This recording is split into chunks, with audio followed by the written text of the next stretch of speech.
Hello everyone, this is Monica and welcome back to my YouTube channel Maths Together।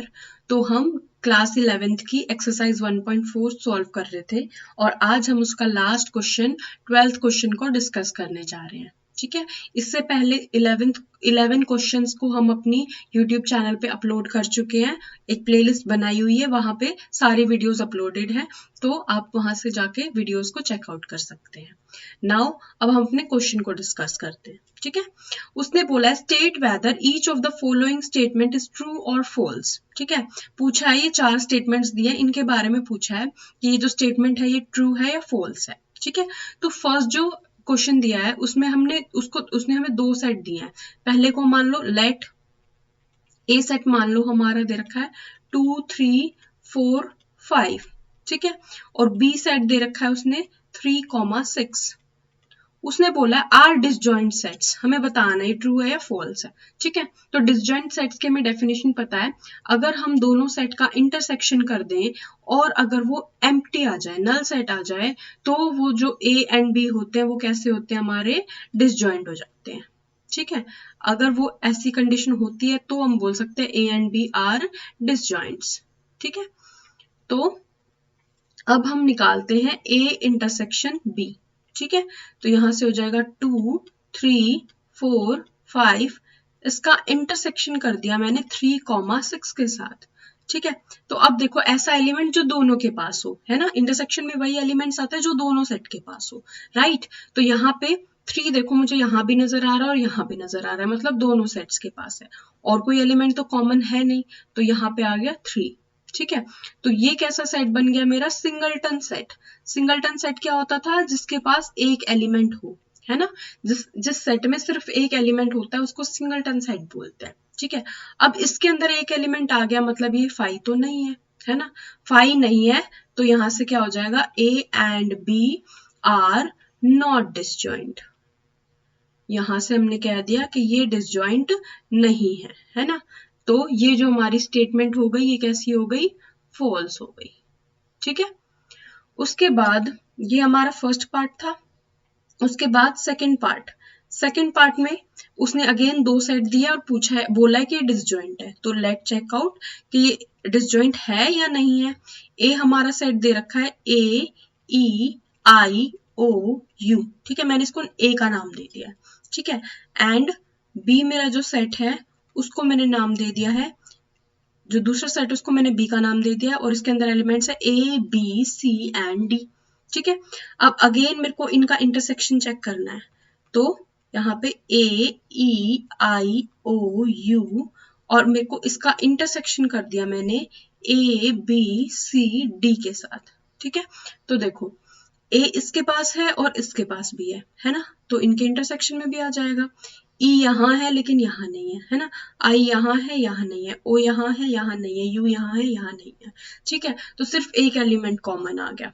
ठीक है, तो एक element भी कॉमन आ गया, तो ये क्या बन गया, मेरा सिंगलटन सेट बन गया, है ना, मतलब एक एलिमेंट तो कॉमन आ गया ना। ठीक है, तो यहां से हम क्या कह सकते हैं, ये नॉट इक्वल्स टू 5 है ना, और 5 के इक्वल नहीं है, तो हम क्या कह सकते हैं, A and B are not disjoint, है ना, डिसजॉइंट नहीं है, इनके अंदर तो भाई एक एलिमेंट कॉमन है, तो A and B are not disjoint. तो ये जो सेकंड स्टेटमेंट हो गई ये भी फॉल्स हो गई। ठीक है, अब हम थर्ड पार्ट की बात करते हैं। तो थर्ड पार्ट में भी ये जो पूरा क्वेश्चन है इसमें हमें डिसजॉइंट है या नहीं है ऐसा ही दिया हुआ है ना, और मोस्ट चारों पार्ट्स में बोला है कि ये डिसजॉइंट है, हमें बस ये चेक करना है कि एक्चुअल में ये डिसजॉइंट है या नहीं है। ठीक है, तो देखो अब इसका थर्ड पार्ट चेक करते हैं। थर्ड पार्ट चेक करो, let A is equals to, क्या दे रखा है, 2 6 10 14।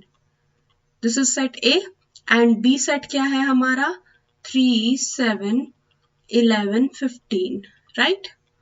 ठीक है, अब मेरे को निकालना है ए इंटरसेक्शन बी, तो यहाँ पे 2 6 10 14, इसका इंटरसेक्शन कर लिया मैंने 3 7 11 15 के साथ।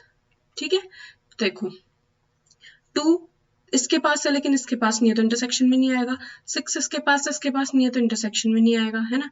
10 इसके पास है, इसके पास नहीं है तो इंटरसेक्शन में नहीं आएगा। 14 भी, दोनों में से कोई भी एक भी एलिमेंट ऐसा नहीं है जो दोनों के पास हो, ए के पास भी और बी के पास भी हो, तो यहाँ से ये क्या हो जाएगा, एम्प्टी, नल सेट।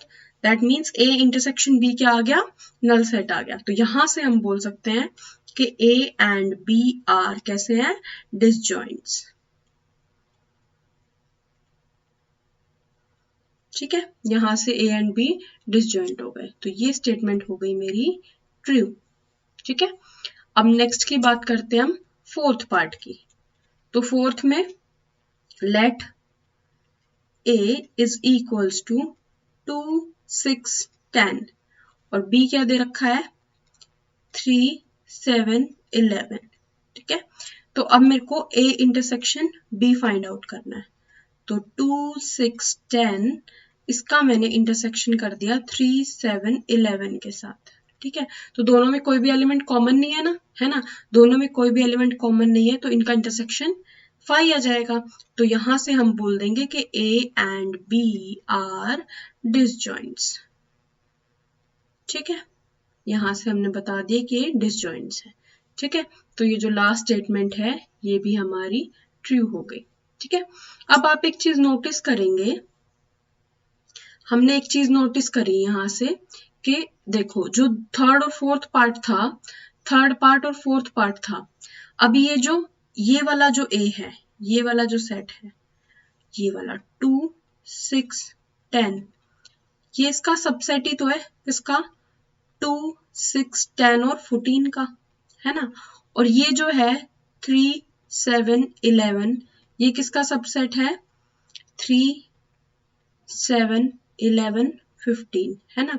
तो देखो हमने बड़े वाले सेट्स को, मतलब इन दोनों सेट्स को पहले ही चेक कर लिया, इन दोनों के अंदर कुछ कॉमन है ही नहीं, मतलब इनका इंटरसेक्शन एम्प्टी है। तो जो इनके छोटे सेट हैं, जो इनके सबसेट्स हैं, मतलब ये इसका सबसेट है और ये इसका सबसेट है, तो इनके सबसेट्स में कुछ कॉमन कैसे आ सकता है ना।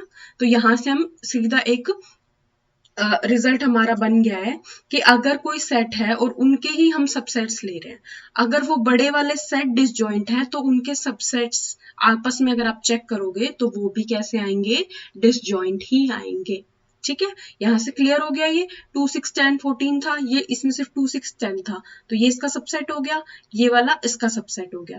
तो ये दोनों आपस में डिसजॉइंट है, तो इनके जो छोटे सबसेट्स हैं, जो इनके एक एक कम एलिमेंट वाले सेट्स हैं, वो भी आपस में कैसे रहेंगे, डिसजॉइंट रहेंगे। ठीक है, तो यहाँ पे हमारी एक्सरसाइज 1.4 खत्म होती है। नेक्स्ट हम अब 1.5 के बेसिक्स को अंडरस्टैंड करेंगे उसके बाद, और फिर हम 1.5 की एक्सरसाइज सॉल्व करेंगे। ठीक है, तो आई होप आपको मेरे लेक्चर्स अच्छे लग रहे होंगे, और अगर आपको मेरे लेक्चर्स अच्छे लग रहे हैं तो प्लीज मेरे चैनल को सब्सक्राइब करें, मेरी वीडियो को लाइक करें और अपने फ्रेंड्स के साथ शेयर करें, ताकि इसी तरीके से हम वीडियोस अपलोड करते रहें और हम अपना पूरा सिलेबस इस चैनल पे कवर कर सकें। Thank you so much.